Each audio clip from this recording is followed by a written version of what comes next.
আচরণবিধি লঙ্ঘনের অনেক অভিযোগ নির্বাচন কমিশনে এসেছে। তিনি আমার প্রতি যে সমর্থন জানিয়েছেন সেটাতে আমি অভিভূত এবং আমি মনে করছি যে আমার উপর আরো অনেক বেশি দায়িত্ব পড়েছে, যেহেতু তিনি আমাকে সমর্থন দিচ্ছেন এবং তার যে বিশ্বাস সেটা আমার উপর স্থাপন করেছেন, তো সেই বিশ্বাসের মর্যাদা রক্ষা করা এবং সেটা নিয়ে ক্যাম্পাসে কাজ করা, সেই দায়িত্বটা আমি আরো বেশি ভাবে অনুভব করছি। তো ওনার সমর্থন পেয়ে আসলে আমি আরো বেশি দায়িত্বের সাথে কাজ করার জন্য অনুপ্রাণিত হয়েছি।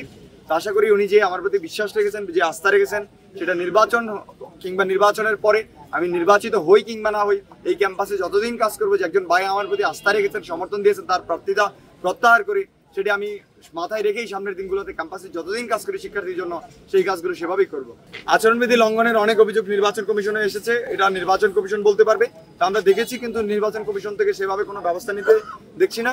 আমি চাই যে এত বছর পরে যেহেতু এখানে নির্বাচন হচ্ছে, এই নির্বাচনে যারাই প্রার্থী আচরণবিধি লঙ্ঘিত করবে, সেটা যদি আমিও হই, আমাদের বিরুদ্ধে যেন ব্যবস্থা না হয়, সেটা যদি ভিন্ন কোনো প্যানেল হয় তার বিরুদ্ধে ব্যবস্থা নয়। কিন্তু আমরা নির্বাচন কমিশন এইসব অভিযোগের বিষয়ে তেমন কোনো ভালো ব্যবস্থা দেখতে পাচ্ছি না। আমি মনে করি যে একটা সুন্দর নির্বাচন হওয়ার জন্য কেউ যদি বিধি ভঙ্গ করে, তার বিরুদ্ধে নির্বাচন কমিশনের যে আইন তা অনুযায়ী একটা ব্যবস্থা নেওয়া প্রয়োজন। তো নির্বাচন কমিশনকে বলবো সেই সব জায়গায় আরো বেশি সক্রিয়তা, সচেতন হওয়া দরকার।